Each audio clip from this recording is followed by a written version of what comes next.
Brought to by Baidyanath Shilajit gold, शरीर का बल और तेज बढ़ाने में लाभदायक। Amit Shah has been accused of murder, right? The Supreme Court themselves have mentioned the Loya case.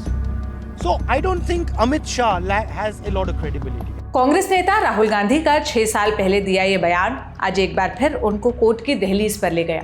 Rahul ने 2018 में अमित शाह के खिलाफ एक बयान दिया था। इसमें उन्होंने अमित शाह को हत्या का आरोपी यानी मर्डर अक्यूज्ड कहा था। राहुल गांधी के इसी बयान को लेकर यूपी के सुल्तानपुर में एक बीजेपी नेता ने मानहानि का केस दर्ज कराया था। 20 फरवरी यानी आज इसी केस में सुनवाई हुई। कोर्ट ने राहुल को जमानत तो दे दी, लेकिन 25-25 हजार की सिक्योरिटी और 25 हजार के बेल बॉन्ड पर। राहुल पर अमित शाह की मानहानि से जुड़ा ये पूरा मामला क्या है, इसे बताने से पहले आपको 8 मई 2018 को दिया राहुल गांधी का वो पूरा बयान सुनाते हैं, जिसकी वजह से मामला कोर्ट तक गया।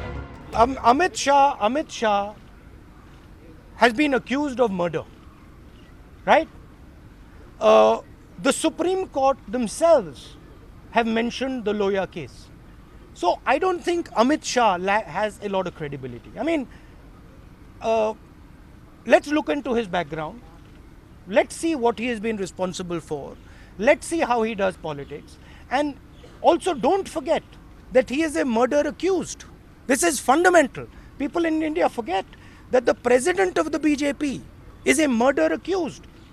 That's the truth. The party that talks about honesty, decency, has a person who has been accused of murder as president. 2018 में कर्नाटका चुनाव के दौरान राहुल गांधी ने बेंगलुरु में एक प्रेस कॉन्फ्रेंस की थी। इस कॉन्फ्रेंस में उन्होंने अमित शाह को हत्या का आरोपी कहा था, जिसके बाद यूपी के सुल्तानपुर में उस समय के जिला उपाध्यक्ष विजय मिश्रा ने राहुल गांधी के खिलाफ शिकायत दर्ज कराई थी। विजय मिश्रा ने केस को लेकर कहा था कि अमित शाह पर राहुल गांधी के आरोपों से मुझे बहुत दर्द हुआ, क्योंकि मैं पार्टी का कार्यकर्ता हूं, इसलिए मैंने राहुल के खिलाफ मानहानि का केस दर्ज करवाया। बीजेपी नेता ने 4 अगस्त 2018 को राहुल के खिलाफ केस किया था, जिसके बाद जज योगेश कुमार यादव ने राहुल गांधी को समन भेजा, जिस पर कोर्ट में सुनवाई हुई।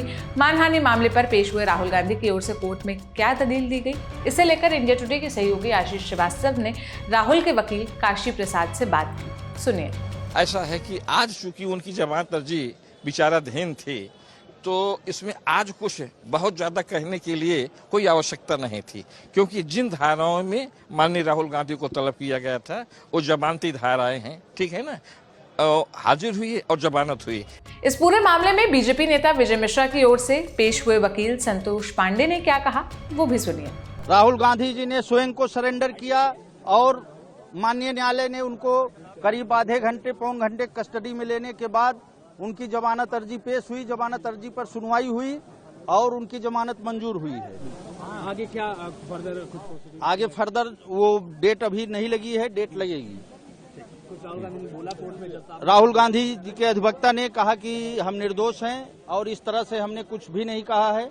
हमने उस पर अपोज किया, अपना विरोध जताया और चूंकि जमानती अपराध है, धारा 500 आईपीसी बिलेबल ऑफेंस है, इसलिए उनकी जमानत मंजूर हुई है। सुबह लगभग 10 बजे जब राहुल गांधी पेशी के लिए सुल्तानपुर के एमपी एमएलए कोर्ट पहुंचे, तो चारों ओर मीडिया का जमावड़ा था। इस बीच जब वो सुनवाई के बाद लगभग 40 मिनट बाद कोर्ट से बाहर निकले, तो उनके चेहरे पर मुस्कान थी।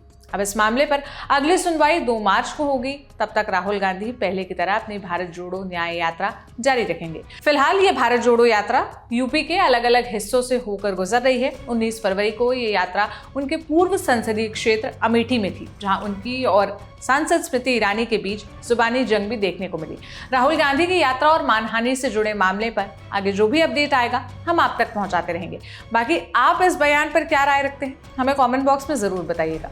ये सारी जानकारी मेरी साथी सुप्रिया ने जुटाई थी। मेरा नाम सोनल है। देश और दुनिया की तमाम खबरों के लिए ललन टॉप देखते रहिए। शुक्रिया।